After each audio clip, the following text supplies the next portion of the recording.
चलिए दोस्तों, आज एक कहानी सुनते हैं। और आज की कहानी का शीर्षक है मुश्किल रास्ते। एक बार एक लड़की अपने पिता के साथ कहीं जा रही थी। कार में जा रही थी। कार लड़की चला रही थी। अचानक रास्ते में एक भयंकर तूफान आ गया। लड़की ने कार रोकी और पिता से पूछा, अब हम क्या करें? पिता ने जवाब दिया, कार चलाती रहो। लड़की कार चलाने लगी। तूफान में कार चलना बहुत ही मुश्किल हो रहा था। तूफान और भयंकर होता जा रहा था। अब मैं क्या करूं? लड़की ने फिर पूछा। कार चलाती रहो, पिता ने पुनः कहा। थोड़ा आगे जाने पर लड़की ने देखा कि रास्ते में कई वाहन तूफान की वजह से रुके हुए थे। उसने फिर अपने पिता से कहा, मुझे कार रोक देनी चाहिए, मैं मुश्किल से देख पा रही हूँ। ये भयंकर है और हर एक इंसान ने अपना वाहन रोक दिया है।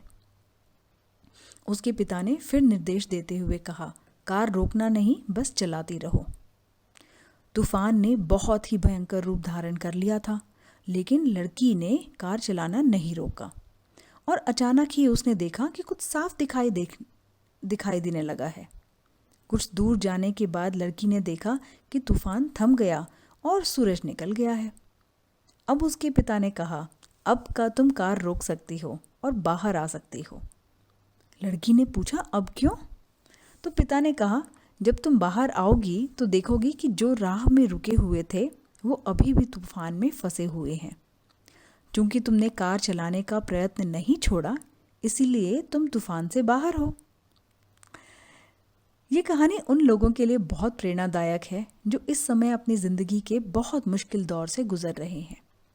कभी कभी हम मुश्किलों से इस कदर घिर जाते हैं कि हमें अपने चारों ओर कुछ दिखाई नहीं देता और इस तरफ बस अंधेरा ही अंधेरा, मुश्किल ही मुश्किल दिखाई देती है। जो लोग इन मुश्किलों से हार मान लेते हैं वो मुश्किलों के तूफान में ही फंस कर रह जाते हैं और आगे नहीं बढ़ पाते। और जो लोग बिना हार माने, बिना डरे हुए इन मुश्किलों का सामना करते हैं, उन्हें बढ़ते रहते हैं और निश्चित ही मुश्किलों के तूफान से बाहर निकल जाते हैं और अपनी ज़िंदगी में आगे भी बढ़ते हैं। दोस्तों, ये कहानी आपको कैसी लगी? कृपया कमेंट के माध्यम से हमें बताएं।